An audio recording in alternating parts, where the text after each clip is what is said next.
Bonjour à toutes et tous, Monsieur le Président, mes chers collègues. Ce n'est pas facile de prendre la parole ce matin.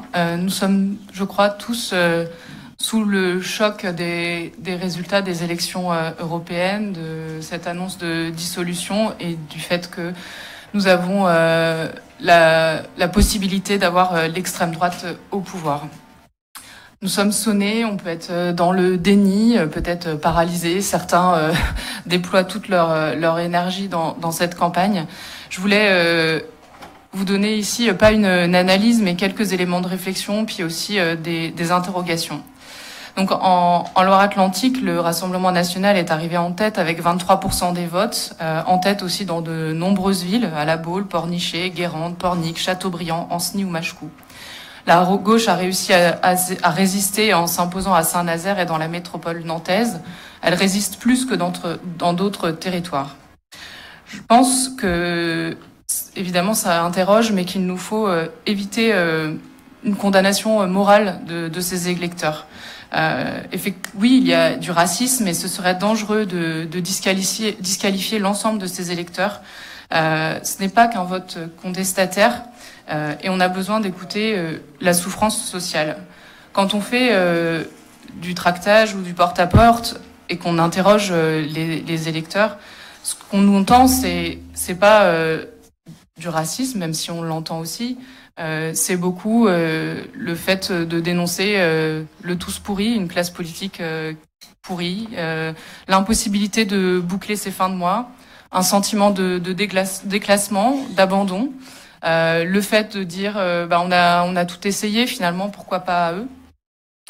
Il faut quand même reconnaître que le racisme progresse, on l'entend de manière beaucoup plus décomplexée. Il est peut-être plus présent qu'on peut le penser, l'image du tonton raciste. On voit bien qu'il est aussi contrecarré par le fait qu'on a quelque chose de plus généralisé. C'est le cas quand on sait que, par exemple, un candidat au non français a plus de 50% de chances d'être rappelé par un employeur. Et on sait que les heures de diffusion des émissions de Bolloré ne sont évidemment pas sans effet. Notons au passage que plusieurs de ces éditorialistes sont aujourd'hui investis dans des circonscriptions par le Rassemblement national. Beaucoup de chercheurs ont travaillé sur la montée du Rassemblement national, et si nous avons souvent pensé et répété assez fièrement que la Loire-Atlantique était relativement épargnée, nous allons devoir travailler pour comprendre les ressorts de ce vote et comment y répondre. C'est un défi qui ne s'arrêtera évidemment pas le soir des élections législatives et que nous pourrons d'ailleurs mener collectivement avec l'ensemble des élus républicains. Je dois dire néanmoins que ce travail est rendu nettement plus difficile quand un pompier pyromane s'est amusé à détruire nos repères. Le 7 mai 2017, pourtant, le président, élu grâce au barrage républicain, avait fait cette promesse. J'ai conscience que ce vote m'oblige. Depuis, les digues ont cédé les unes derrière les autres. La loi immigration, bien sûr, le fait de laisser les clés des médias à Bolloré, une apothéose pendant cette campagne électorale avec, en prime time, un duel Bardella-Attal qui légitimait le candidat Rassemblement national au niveau du Premier ministre. Le fait de prétendre clarifier une situation tout en se déclarant ravi d'avoir balancé une grenade dégoupillée dans les jambes des partis politiques. Notons au passage que cette déclaration a été faite à l'occasion du temps de commémoration du massacre d'Oradour-sur-Glane. Ce sont aussi ces éléments de langage répétés à l'envi par les candidats Renaissance qui mettent au même plan l'union de la gauche et l'extrême droite.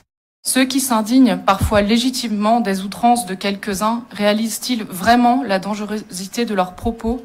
Réalisent-ils qu'ils contribuent à une perte de repères pour les Français et à la légitimation de l'extrême droite? C'est aussi enfin ces dates d'élection qui ne permettent pas à tous les partis de se représenter, qui ne laissent pas le temps au débat. Le président a trahi la confiance du peuple en ouvrant grand les portes à l'extrême droite. Cette possible arrivée de l'extrême droite au pouvoir me donne le vertige. Le cerveau n'arrive pas à enregistrer cette information. Hier, Jordan Bardella, en annonçant son programme, parlait notamment d'exclure les binationaux de certains métiers. Alors je pense à mon amie Myriam, franco-marocaine, je pense à ma famille, à ma mère hongroise, je pense à tous les Français et les Françaises issus de cette richesse culturelle et qui nous apporte tant. et cela me terrifie. Mais je crois, dans toute crise, ouvre la possibilité d'un espoir, d'un sursaut. Ce sursaut, je l'espère et je pense que toutes et tous ici présents pourront et auront à cœur d'y contribuer. Pour la gauche, cette crise a donné lieu à un électrochoc et en quelques jours, nous avons réussi à avoir une union de tous nos partis politiques et un programme, un élan très fort avec aussi le soutien des syndicats, des associations de défense des droits et des libertés, de lutte contre les discriminations, de protection de l'environnement. Sur le terrain, on constate aussi un afflux de militants, des jeunes qui s'engagent. C'est prometteur, ça donne de l'espoir. Et cet espoir, c'est aussi pour les Français et pour la conduite de nos politiques publiques. On le voit bien, les départements s'enfoncent dans la crise et nous luttons pour répondre à cette urgence sociale. Cette fragilisation des fragiles n'est plus possible. Cette situation n'est plus soutenable, plus digne de notre pays et je pense ici particulièrement à la situation des enfants. Le nouveau Front populaire, c'est l'espoir d'une vraie politique de gauche qui place les solidarités au cœur de nos défis sociaux, économiques et écologiques. Nous en sommes capables et nous y parvenons sur le terrain dans de très nombreuses collectivités. Ces derniers temps, une citation d'Albert Camus a souvent été reprise. Quand une démocratie est malade, le fascisme vient à son chevet. Mais ce n'est pas pour prendre de ses nouvelles. Quels que soient les scénarios, nous aurons le devoir d'être intransigeants face à l'extrême droite et de réparer la démocratie.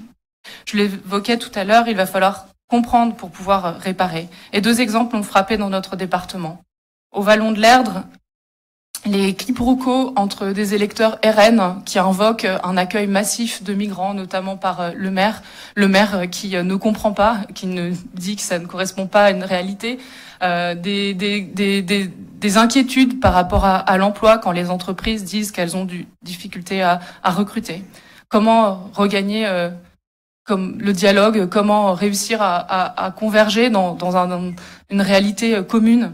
Mais c'est aussi cette habitante à Ancenis qui avait souffert de l'impossibilité de pouvoir amener son enfant à l'hôpital, qui avait été reçue par Rémi dans son conseil municipal, accueillie par le député Jean Clotreau, qui portait une initiative transpartisane dans la lutte contre les déserts médicaux, qui a vu à quel point les élus étaient au combat, et ces élus et qui aujourd'hui annonce voter RN. Ce sont des exemples qui nous interpellent, qui nous déboussolent dans notre compréhension de ce qu'il faut faire. Néanmoins, il sera important, comme le disait le président tout à l'heure, de mieux démontrer comment nos politiques et nos actions sont au service des habitants et évidemment de protéger le cadre institutionnel du régime républicain, de veiller à l'état de droit, respecter les corps intermédiaires, veiller à l'équité du débat public et lui donner toute sa place. C'est, je crois, des efforts qui seront partagés dans cet hémicycle. Nous nous y emploierons et c'est également le sens à court terme, le sens du vœu que notre groupe présentera lors de cette session. Je vous remercie. Merci.